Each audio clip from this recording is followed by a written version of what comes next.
Saviez-vous que le sexe est important pour votre santé et votre longévité? Et savez-vous pourquoi?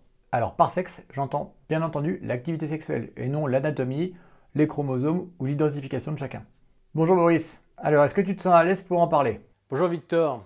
Oui, je pense. On va voir ce que tu nous as concocté. La santé et la longévité sont très multifactorielles. Et si les débats se cristallisent souvent autour de la nutrition, essentiellement en raison de guéguerres de clochers liés aux préférences de chacun, il nous paraît important d'aborder les autres dimensions de la vie qui ont un impact sur la santé et la longévité. Et le sexe occupe une place particulière. Alors tout d'abord en raison des tabous qui y sont liés, mais également car il implique en général un partenaire. Le sexe fait partie des besoins primaires qui permet à la vie de se reproduire. Il occupe donc une place importante dans notre physiologie et notre psychologie. Et à ce titre, l'évolution a prévu que nos organismes tirent des bénéfices de cette pratique. Alors ici, on sépare le sexe qui est une pratique de la reproduction qui est le fait de procréer, c'est-à-dire de générer de nouveaux individus. C'est bien la pratique du sexe qui va faire l'objet des questions que je vais te poser, Boris. Par ailleurs, n'oubliez pas de vous abonner à notre chaîne pour être tenu au courant de la publication des futures vidéos et d'activer les notifications. Et laissez-nous un j'aime si vous appréciez notre travail, ça nous aide beaucoup. Alors Boris, tout d'abord, pourquoi c'est important de parler de sexe? C'est important d'en parler pour au moins deux raisons. La première, c'est pour l'épanouissement psychologique, l'épanouissement global, aussi pour des raisons physiques, notamment chez les gens les plus âgés et ou qui auraient des problèmes de santé, on peut en reparler. Et la deuxième raison, c'est des raisons médicales, des formations professionnelles obligent. Il faut bien réaliser que ce qu'on peut appeler des troubles de la sexualité ou une sexualité qui n'est pas possible normalement à cause de douleurs, à cause d'une sécheresse vaginale, à cause de troubles de l'érection et même aussi des troubles du désir, donc ce qu'on appelle la libido. Eh bien, ce sont aussi des symptômes médicaux qui sont importants à rechercher. Ils signent parfois une dépression, le début d'une dépression, mais aussi d'autres maladies, bien d'autres maladies, dont ils peuvent précéder le début, on va dire, classique de facilement une dizaine d'années. Moi, j'observe que parler de sexe, c'est quand même souvent encore un tabou. Et toi, est-ce que tu trouves que les gens parlent volontiers de sexe? On va dire oui et non. En fait, dans le cadre non médical, déjà, on va dire amical et autres, ça dépend. Et c'est vrai que c'est souvent un peu un tabou parce que ça engage aussi une autre personne en général, ça engage un ou une partenaire. Alors on peut en parler en centrant sur soi-même, mais c'est vrai que c'est peut-être un peu plus délicat parce que ça touche à l'intimité. Et dans le cadre médical, spontanément, les gens n'en parlent que rarement.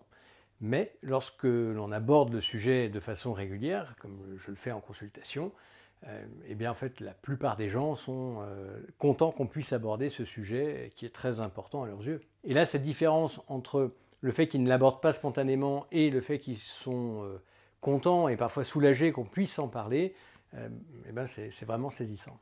C'est-à-dire, ils sont contents d'aborder le sujet? Ah oui, je dirais, bon, à vue d'œil, environ, je ne sais pas, 9 patients sur 10, si ce n'est pas plus, sont au final tout à fait contents que je puisse les interroger sur leur sexualité, savoir comment ça se passe, etc. Et ils ont assez souvent des choses à dire, mais ils n'avaient pas forcément osé en parler, et comme ils n'avaient pas été interrogés par le passé, eh bien, ça remonte parfois à plus de 10 ans en arrière, en fait, ce qu'ils ont à me dire. Et tu penses que les autres médecins n'abordent pas la sexualité? Ah oui, tout à fait. Et d'ailleurs, quand on parle entre confrères, il y en a un certain nombre qui, effectivement, n'y pensent pas ou ne souhaitent pas ou ne peuvent pas dans le temps qui est imparti. Ouais. En fait, ça n'est pas abordé, en général, ça dépend, il y a des confrères qui en parlent tout le temps, mais en général, ça n'est pas abordé, sauf demande explicite du patient. Et encore, parfois, bon, c'est quand même une minorité, mais parfois, les patients disent, bah oui, j'ai essayé d'en parler à mon médecin, il m'a dit qu'il n'y avait rien à faire, que c'était l'âge ou que ça n'avait pas d'importance, tant que j'étais en bonne santé par ailleurs. Bon. Pourtant, les symptômes liés au sexe, en général, sont des symptômes importants qui impactent parfois très lourdement la vie des individus. Mais voilà, cette dimension souffre de certains tabous. Mais alors, quels sont les intérêts d'une activité sexuelle épanouissante pour la santé et la longévité? Alors, vaste question, pas sûr qu'on les connaisse tous.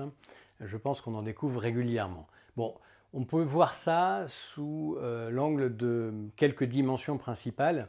On pourrait citer la dimension hormonale, la dimension psychologique, la dimension physique et la dimension sociale. Voilà. C'est déjà, au moins, en tous les cas. Et si l'on regarde ces dimensions, un problème dans l'une de ces dimensions, notamment, hein, physique avec une maladie, etc., je vais peut-être détailler ça, va pouvoir impacter la vie sexuelle. Et inversement, des problèmes liés à la vie sexuelle, à une mauvaise vie sexuelle ou non satisfaisante, vont derrière impacter négativement ces dimensions psychologiques, physiques, etc. Alors, juste à titre d'exemple, au niveau hormonal. Au niveau hormonal, la pratique d'une activité sexuelle régulière permet d'avoir, de sécréter, favoriser des taux de testostérone suffisants chez l'homme comme chez la femme. Alors bien sûr, ce n'est pas tout à fait les mêmes concentrations. Mais c'est très important. Et la testostérone derrière a un rôle très important sur le métabolisme osseux, enfin pour conserver l'os, le muscle, pour le cerveau, limiter la neurodégénérescence, etc. Et donc, si l'on a une vie sexuelle qui n'est pas correcte, pas suffisante, pas satisfaisante, eh bien, il y a une diminution de la testostérone qui donc favorise les problèmes dont on vient de parler. Inversement, s'il y a un problème au départ dans la sécrétion de testostérone, ça peut retentir clairement sur l'activité sexuelle en général et notamment sur la libido, chez l'homme comme chez la femme, là encore. Et donc le problème au départ est hormonal. Mais du coup, ça peut vite faire un cercle vicieux, un cercle qui s'auto-amplifie. Alors un autre exemple au niveau psychologique, donc ça c'est assez facile à concevoir. Dans le cadre d'une dépression qui débute, un des premiers symptômes, ça peut être la diminution de la libido. Et donc, qui dit moins de libido dit moins de vie sexuelle, et qui dit moins de vie sexuelle dit moins d'épanouissement, aussi au niveau psychologique. Ça peut affecter d'ailleurs l'estime de soi, etc., et aggraver la dépression. Enfin, au niveau physique, on peut citer l'exemple de personnes qui ont une insuffisance cardiaque, une insuffisance respiratoire, et qui sont donc désadaptées de tout type d'efforts, et qui en plus ont un retentissement sur les petits vaisseaux qui ne favorisent du coup pas du tout la vie sexuelle. Et pour eux, ça va être un véritable challenge. Et d'un autre côté, le fait de pouvoir se remettre, parfois avec des conseils médicaux, à avoir une activité sexuelle, on va dire, adaptée, peut leur permettre aussi de les améliorer au niveau physique. Voilà, bon, c'est quelques exemples, c'est juste pour dire qu'il y a un lien qui est bidirectionnel. Bon, la question qui tue. Qu'est-ce qu'une bonne vie sexuelle? Ouais, ça, c'est la question vache. Alors, c'est une question qui est évidemment très difficile parce que ça pose le problème de la norme, etc. Bref. Bon, toutefois, il y a eu un certain nombre de travaux scientifiques et l'expérience de terrain semble aller dans le même sens. Et on peut dire que ce qui ressort globalement, c'est d'une part d'avoir une vie sexuelle régulière, donc avec une certaine fréquence. Donc la fréquence, ça varie énormément en fonction des gens, en fonction des couples, en fonction des âges. Voilà, ça s'est beaucoup influencé. Outre la régularité, donc généralement en couple, ce qui aboutit à une satisfaction des deux partenaires. Ça, c'est le premier aspect qui se dégage clairement. Et le deuxième aspect qui se dégage concerne le fait qu'il n'y a pas de recherche de performance, qui au contraire d'ailleurs peut souvent nuire à la satisfaction sexuelle du couple, des deux. Donc pas de recherche de performance, mais plutôt recherche de complicité, d'intimité, aussi curiosité. Voilà ce qui ressort, je pense, la plupart du temps. Comment fait-on en pratique pour avoir une bonne vie sexuelle en 2 mots? Bon, réponse courte, on peut dire volonté et spontanéité au sein d'un moment d'intimité. Alors, je vais détailler un peu quand même. Ça, je le tire d'expériences de sexologues qui sont très claires et que j'ai pu vérifier sur le terrain avec des patients, etc. Bon. En gros, il faut commencer par programmer, vouloir un moment d'intimité. Ça ne se fait pas spontanément comme ça, surtout quand on a des enfants, du travail, etc. Eh bien, il faut vraiment, véritablement vouloir, à deux, programmer un moment d'intimité. Et comme on a besoin aussi d'une certaine spontanéité, mais j'y viens, ça peut paraître paradoxal, notamment lorsque dans certains couples il n'y a plus de vie sexuelle depuis un certain temps. Voilà.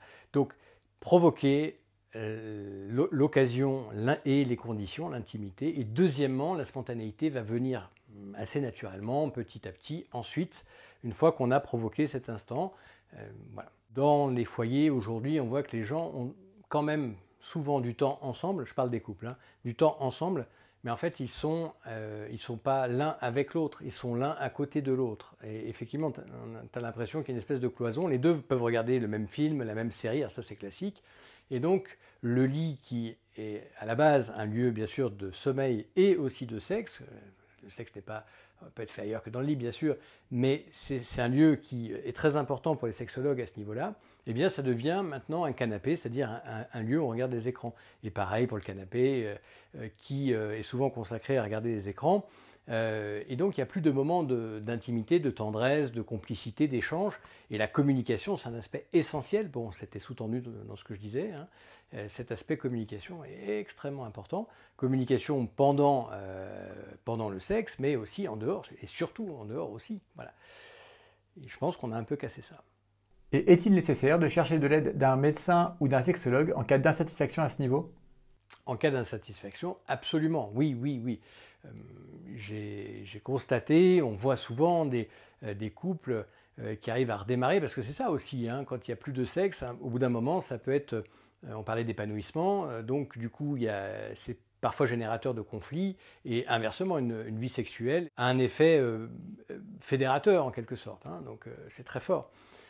Et si ça ne fonctionne pas correctement, quel que soit le problème, je pense qu'il ne faut vraiment pas hésiter à aller voir un sexologue. Les sexologues, en plus, ont beaucoup de finesse pour aborder ça. Ça passe par des prises en charge non médicamenteuses. Et de ce que j'ai vu, c'est extrêmement efficace. Donc on peut aller voir le sexologue tout seul dans un premier temps, ou parce qu'on a un problème de douleur, d'inconfort, d'absence d'orgasme.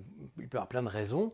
On peut penser que c'est lié à soi et pas au partenaire, mais on peut y aller aussi à deux et faire une thérapie de couple d'emblée ou secondairement, qui se rapproche parfois des thérapies cognitivo-comportementales, des TCC. En l'occurrence, pour le coup, là, ça marche très bien. Le sexe reste-t-il une dimension importante à tous les âges adultes? Oui, on ne parlait que chez l'adulte, c'est clair. Alors oui, bien sûr, c'est une dimension très importante, quel que soit l'âge. Ça, c'est fondamental. Il y a plein de gens qui me disent « bah oui, mais avec l'âge, je ne peux plus ». Et c'est vrai que parfois, on a beau essayer de les aider, et ça ne fonctionne pas très bien. Bon. Mais n'empêche que j'ai des patients, récemment, un couple, l'homme 90 ans, plus de 90 ans, problème neurologique débutant, voilà. Et pour le coup, c'est rare que ce soit comme ça, mais un médicament a permis d'aider, et derrière, le couple est reparti au niveau de sa vie sexuelle. Et au départ, ça leur a fait un peu bizarre, et très rapidement, ils m'ont dit « ah non, mais c'est merveilleux, voilà, c'est parfait ». Voilà. Donc là, en l'occurrence, ça ne marchait plus par manque d'habitude, mais aussi pour une raison neurologique. Donc là, c'était différent. Mais voilà, quel que soit l'âge, j'observe que quand les couples se remettent à avoir une vie sexuelle, ils redécouvrent une forme d'épanouissement. Et pour eux, du coup, c'est très important parce que ça faisait partie, c'était une des composantes de leur épanouissement à deux. Bon, merci pour tes réponses, Boris. C'est sympa de parler d'autre chose que de la bouffe. Un podcast 69, fallait absolument qu'on cale le sexe. Et en plus, je pense que pour une fois, on mettra tout le monde d'accord en disant que le sexe est important. Bon, après, entre en parler et le pratiquer, il y a une différence. Et j'espère pour nous deux que ce ne sera pas ceux qui en parlent le plus qui en font le moins. Blague à part, on vous conseille fortement de ne pas laisser une insatisfaction à ce niveau vous pourrir la vie. Les écrans et la vie stressante nous font beaucoup de mal à ce niveau. Alors, soignons activement notre vie sexuelle. Et n'oubliez pas de venir visiter notre site dont le lien se trouve en description de la vidéo. Vous pourrez vous y inscrire à notre newsletter, Les secrets de Sequoia Santé. Et vous pourrez aussi y accéder à nos offres exclusives où l'on va plus loin pour les plus motivés. Merci pour votre attention, prenez soin de vous. À bientôt, prenez soin de vous.